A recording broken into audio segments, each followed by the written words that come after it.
Assalamualaikum warahmatullahi wabarakatuh. Saya di sini akan memaparkan materi tentang kesehatan global untuk memenuhi tugas UAS saya. Baik, sebelumnya perkenalkan, nama saya Surlina Gule dari Prodi S1 Kesehatan Masyarakat. Baik, langsung saja saya akan menjelaskan tentang definisi kesehatan global. Kesehatan global didefinisikan sebagai bidang studi, penelitian, dan praktik yang mengutamakan perbaikan, kesehatan, dan pemerataan kesehatan untuk semua orang di dunia. Hal ini mencakup upaya untuk meningkatkan kesehatan secara keseluruhan di seluruh dunia, mengurangi kesenjangan kesehatan, dan melindungi terhadap ancaman global yang tidak memandang batas negara. Jadi, kesehatan global ini adalah tentang cara suatu negara bekerja sama untuk membuat semua orang di seluruh dunia itu sehat. Yang berarti mereka ini di sini tuh kan berusaha agar semua orang memiliki kesempatan untuk merasa sehat tanpa memandang di mana mereka tinggal.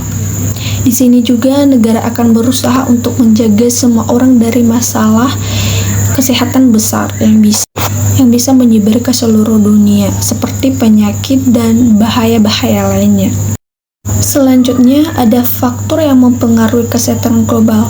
Di sini ada beberapa faktor yang mobilitas penduduk, globalisasi perdagangan, kejadian luar biasa penyakit yang berdampak global, perubahan iklim, dan disparitas status kesehatan antar negara. Mobilitas penduduk dan globalisasi perdagangan ini itu merupakan faktor yang bisa mempengaruhi kesehatan global. Karena meningkatnya pergerakan orang dari satu wilayah ke wilayah lain itu bisa menyebabkan penyebaran penyakit itu lebih mudah. Misalkan orang yang dari negara, misalkan penyakitnya contohnya adanya di Amerika. Nah, karena orang Amerika ini berpindah penduduk ke Indonesia, maka otomatis penyakit yang mereka bawa dari sana itu akan mempengaruhi juga orang-orang yang ada di Indonesia atau menyebar ke orang-orang yang ada di Indonesia. Nah, kalau globalisasi perdagangan itu bisa juga mempengaruhi kesehatan. Misalkan pola konsumsi makanan dan gaya hidup yang berbeda, serta pengaruh akses terhadap perawatan kesehatan. Selanjutnya, kejadian luar biasa penyakit yang berdampak global. Contohnya kejadian seperti pandemi flu, SARS, atau COVID-19 itu dapat memiliki dampak yang meluas dan serius terhadap kesehatan global.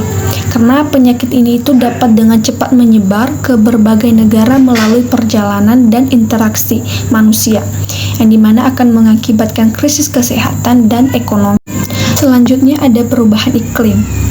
Perubahan iklim itu dapat mempengaruhi pola penyakit dengan berbagai cara.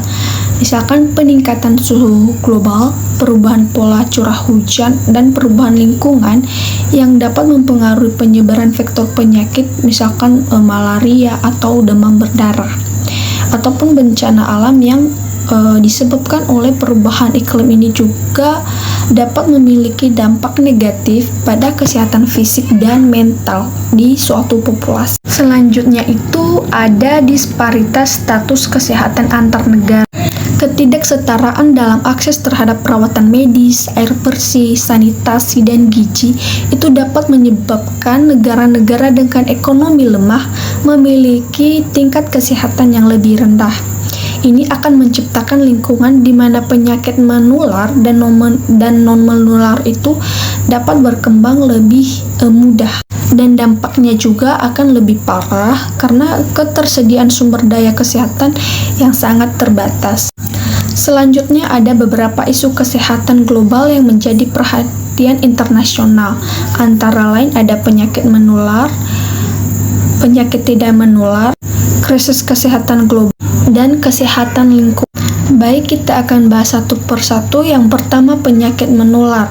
Nah, penyakit menular seperti HIV/AIDS, malaria, dan tuberkulosis.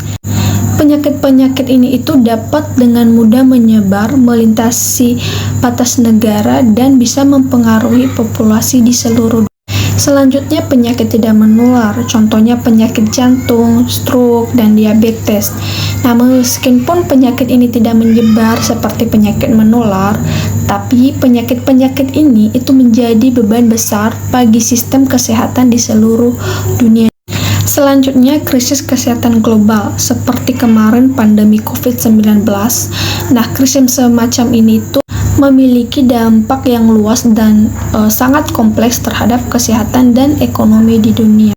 Selanjutnya ada kesehatan lingkungan, yang dimana polusi udara dan perubahan iklim itu dapat mempengaruhi kesehatan manusia secara langsung maupun tidak langsung. Polusi udara dapat memicu masalah pernapasan dan penyakit jantung, sementara perubahan iklim dapat mempengaruhi pola penyakit dan ketersediaan sumber daya.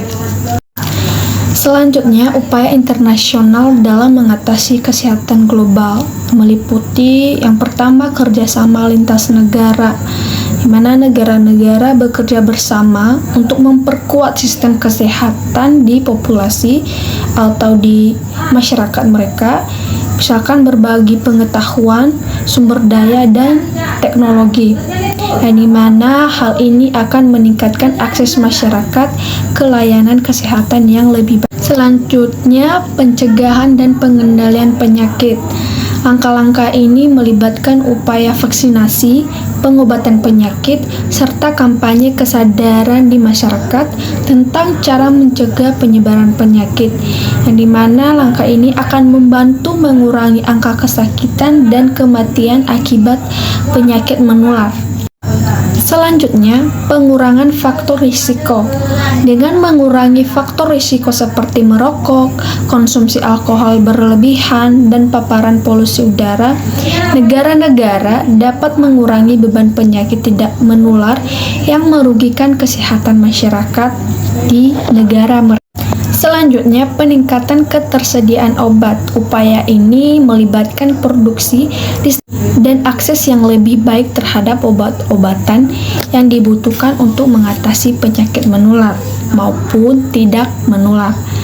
Selanjutnya, peningkatan ketersediaan air bersih dan sanitasi, yang dimana di sini negara-negara akan meningkatkan akses masyarakat terhadap air bersih dan fasilitas sanitasi yang memadai, yang bisa mencegah penyebaran penyakit yang terkait dengan air dan sanitasi yang buruk. Selanjutnya, peningkatan ketersediaan makanan, di mana dengan memastikan ketersediaan makanan yang cukup dan gizi seimbang.